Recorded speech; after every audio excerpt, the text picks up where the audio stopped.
Air India अब आधिकारिक तौर पर एक बार फिर से टाटा सन्स का हो चुका है।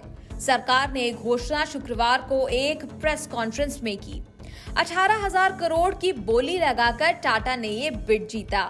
इसे एक तरह से होम कमिंग भी कहा जा सकता है, क्योंकि एयर इंडिया की शुरुआत 1932 में टाटा समूह ने टाटा एयरलाइंस के तौर पर की थी।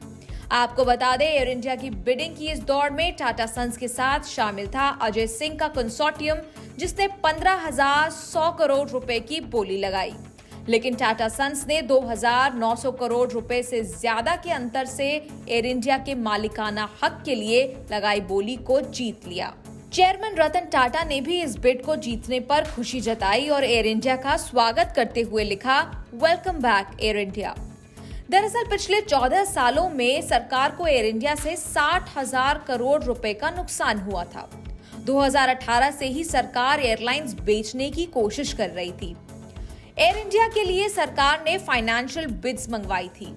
सरकार इसी फाइनेंशियल ईयर में इस सरकारी एयरलाइंस का प्राइवेटाइजेशन करने का लक्ष्य लेकर चल रही थी। ये सरकार के विनिवेश कार्य यानी डिसइन्वेस्टमेंट का हिस्सा भी है। एयर इंडिया की शुरुआत 1932 में टाटा ग्रुप ने ही की थी।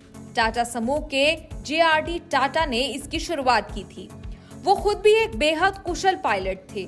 सेकेंड वर्ल्ड वॉर के बाद भारत से सामान्य हवाई सेवा की शुरुआत हुई और तब इसका नाम एयर इंडिया रखकर इसे एक सार्वजनिक क्षेत्र की कंपनी बना दिया गया। 1947 में देश की आजादी के बाद एक राष्ट्रीय एयरलाइंस की जरूरत महसूस हुई और भारत सरकार ने एयर इंडिया में 49% हिस्सेदारी अधिग्रहण कर ली।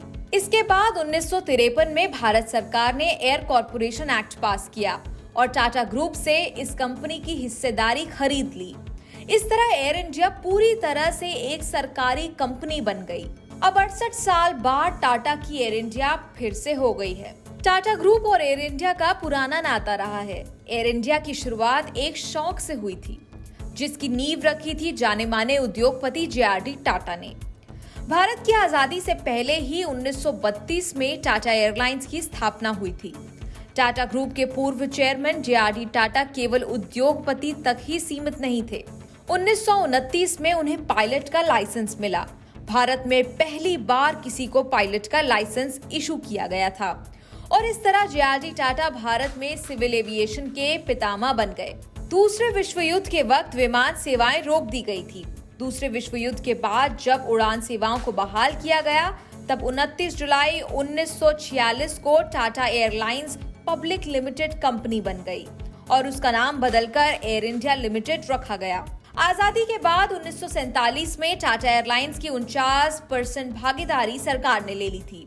1953 में इसका राष्ट्रीयकरण कर दिया गया था।